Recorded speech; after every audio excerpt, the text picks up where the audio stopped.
जगातील सर्वात मोठी निवडणूक ही सध्या भारतात होत आहे।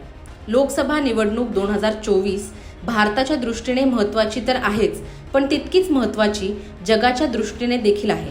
आता यामध्ये एक नवीन चॅप्टर उघडला आहे। भारताचे पंतप्रधान नरेंद्र मोदी यांच्यावर 6 वर्षांसाठी निवडणूक बंदी घालावी अशी मागणी करण्यात आली आहे। ही बंदी घालण्याची मागणी कोणी आणि का केली हेच सांगणारा हा व्हिडिओ। नमस्कार, तुम्ही पाहताय लोकतंत्र। लोकसभा निवडणूक सध्या मोठ्या जोमात चालू आहे। आरोप प्रत्यारोप यांचा सगळीकडेच बोलबाला होत आहे। भाजपा काँग्रेसवर तर काँग्रेस भाजपावर टीका करण्याची एकही संधी सोडत नाही।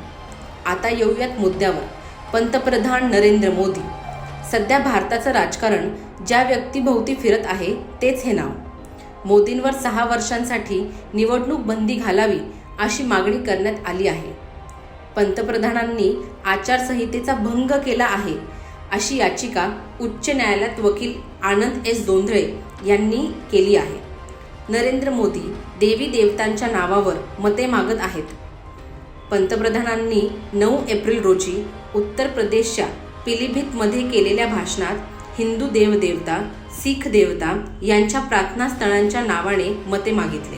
मोदींनी राम मंदिर बांधले असेही सांगितले, असे आनंद एस जोंधळे यांनी याचिकेमध्ये नमूद केले आहे। यावर दिल्ली उच्च न्यायालयात 29 एप्रिलला सुनावणीही होणार आहे। नरेंद्र मोदींवर 6 वर्षांसाठी बंदी घातली पाहिजे का?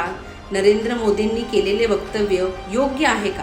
तुम्हाला काय वाटतं हे आम्हाला कमेंट करून नक्की कळवा। आणि जर लोकतंत्र चॅनलवर नवीन असाल तर चॅनलला सबस्क्राईब करायला विसरू नका। धन्यवाद।